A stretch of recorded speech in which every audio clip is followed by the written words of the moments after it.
Most backward हो, चाहे वो दलित हो, चाहे वो माइनॉरिटी के लोग हों, चाहे वो अपर कास्ट के वो गरीब लोग हों जो कहीं ना कहीं एक गरीबी रेखा से नीचे जीते हैं और जिनके साथ में कभी जो है उनके साथ उनको न्याय नहीं मिलता, उनको उनका हक नहीं मिलता, उनकी ज़रूरतें पूरी नहीं होती। उन सब को ध्यान में रखते हुए पीडीए जो है वो पीडीए का जो फार्मूला है वो निश्चित रूप से बेहतर काम कर रहा है। गाजियाबाद जो है ये एक सामान्य सीट है। इस सामान्य सीट पे जिस तरह से आदरणीय अखिलेश यादव जी ने, इंडिया गठबंधन ने मुझ पर विश्वास करके, एक दलित समाज के व्यक्ति पे विश्वास करके यहाँ पे टिकट दिया है, वो निश्चित रूप से कहीं ना कहीं एक बड़ा दिल दिखाया और एक ये मैसेज कन्वे किया है कि ये जो है अब जो हमारी रिजर्व सीट है उस रिजर्व सीट के अलावा भी जो जहाँ पे जिसकी संख्या ज़्यादा होगी, जो समाज सेवा का काम करता होगा, जो बेहतर काम करता होगा समाज के लिए, उसको वो टिकट दे। इंडिया गठबंधन के प्रत्याशी गाजीपुर से सिंह राज जाटव को बनाया गया। सिंह राज जाटव इस वक्त हमारे चैनल अनादि टीवी पर हमारे मेहमान हैं। बातचीत करेंगे। सर, चुनावी माहौल है, उपचुनाव हो रहा है, कैसे इस चुनाव को देख रहे हैं, कितनी मेहनत कर रहे हैं, लोगों से मिल रहे हैं, क्या कुछ संदेश लेकर उनके बीच जा रहे हैं? देखिए, गाजियाबाद में जो उपचुनाव ये हो रहा है, इस उपचुनाव में निश्चित रूप से ये उपचुनाव एक बदलाव की ओर इशारा कर रहा है। बदलाव की ओर इशारा इसलिए कर रहा है कि यहाँ जो है अभी तक 3 बार से सांसद बीजेपी के रहे, 1996 से अभी तक मेयर भारतीय जनता पार्टी के रहे और पिछली 2 योजनाओं में यहाँ से विधायक भी जो है वो भारतीय जनता पार्टी के रहे। मगर वो कहीं ना कहीं उन्होंने इस क्षेत्र का उपेक्षा की है, खासकर लाइन पार क्षेत्र। और लाइन पार क्षेत्र का ये जो विजयनगर एरिया है, यहाँ ये मूलभूत ज़रूरतें भी लोगों को नहीं मिल पा रही हैं जो उनको मिलनी चाहिए एक आम आदमी को ज़िंदगी जीने के लिए, चाहे वो पानी की व्यवस्था, बिजली की व्यवस्था हो, सड़कों की व्यवस्था हो और स्कूल कॉलेज की व्यवस्था हो, मेडिकल फैसिलिटी की व्यवस्था हो, स्पोर्ट्स ग्राउंड की व्यवस्था हो, वो नहीं पूरी हो पाई है। तो आगामी मैं देख रहा हूँ लगभग 1976 से देख रहा हूँ कि इस लाइन पार क्षेत्र को हमेशा से उपेक्षित महसूस कराया गया है। तो वो जनता जरूर इस चीज़ को समझ रही है और वो बदलाव करेगी इस बार। कई लोगों से हमने यहाँ पर बात की, स्थानीय लोगों से चर्चा की। उनका जाटव साहब कहना है कि अब तक यहाँ पर जो अन्य दलों के नेता हैं वो बाहर से आते थे और आकर चुनाव लड़कर जीतकर हेलीकॉप्टर में बैठकर चले जाते थे। इसको आप किस तरीके से देखते हैं? संभवतः अगर आपको मौका मिलता है तो क्या कुछ ऐसे मुद्दे रहेंगे जो जनता के लिए आप कार्य करने के लिए उनसे बीच में वादा कर रहे हैं? देखिए, मैंने अभी आपको बताया कि यहाँ पे जो आम मतदाता है वो चाहता है कि उनके बीच का जनप्रतिनिधि हो। अभी तक जो भी यहाँ जनप्रतिनिधि हमारे बीच में आए वो इस विधानसभा के न होके वो दूसरी जगह से कहीं से आए, चाहे वो राजनगर कबीरनगर से आए, चाहे वो साहिवाल से आए, चाहे वो ग्रेटर नोएडा से आए हों।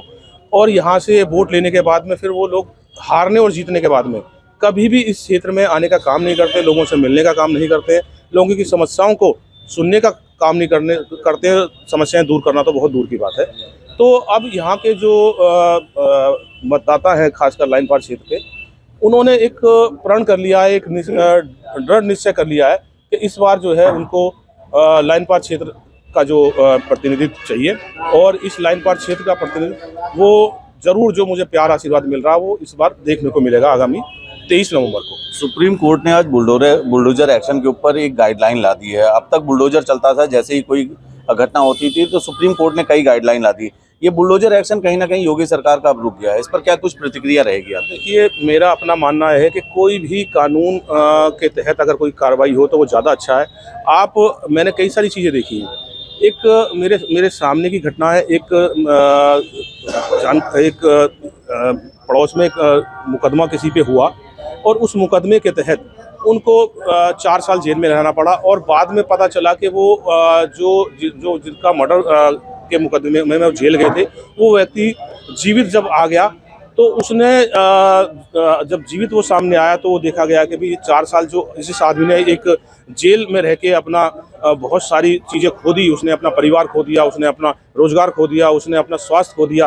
तो वो कहीं ना कहीं एक इशारा करता है कि आप जिसका घर टूट रहा है, आप उस घर को तोड़ने के लिए किस तरह से एक बिना कोई लीगल जो कानूनी प्रक्रिया है उसको पूरा करे बिना कैसे आप किसी का घर तोड़ सकते हैं।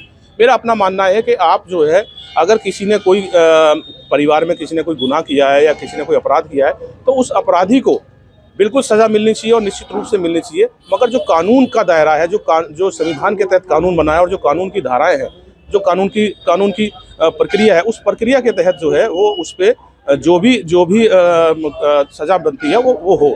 क्योंकि घर किसी का टूटता है तो उससे बहुत सारे लोगों को दिक्कत होती है। दिक्कत मीन्स कि उन परिवार के लोगों का क्या दोष है जो जो जो सड़क पे आ जाते हैं, उन बच्चों का क्या दोष है जो छत जिनके ऊपर से छत हट जाती है। तो मैं तो यही कहूँगा कि सुप्रीम कोर्ट ने बड़ा अच्छा डिसीजन दिया है और इस डिसीजन को एप्लीकेबल जो है वो उत्तर प्रदेश के साथ साथ पूरे भारतवर्ष की जो है वो सरकारें जरूर करें। एक अंतिम सवाल आपसे लेना चाहेंगे। अखिलेश यादव लगातार पीडीए को मजबूत कर रहे हैं और पीडीए का नारा समाजवादी पार्टी को कहीं ना कहीं जो पहचान थी वो एक बार फिर से वापस कर रहा है। चाहे कोई भी कार्यक्रम हो उसमें अखिलेश यादव लगातार पीडीए को मजबूत करके बात करते हैं। भारतीय जनता पार्टी में राज्य मंत्री हैं असीम अरुण, उन्होंने कहा है कि पीडीए असंवैधानिक है। क्या प्रतिक्रिया रहेगी आपकी? देखिए, मैं तो अरुण साहब की बात पे तो कोई प्रक्रिया नहीं करूँगा क्योंकि वो खुद कानून के ज्ञाता हैं। मगर मैं एक चीज़ कहूँगा कि जो पीडीए है, पीडीए जो है वो पीडीए वाला फार्मूला वो क्या है कि जिस तरह से जो लोग शोषित हैं, पीड़ित हैं, वो कहीं ना कहीं चाहते हैं कि एकजुट हो जाएं।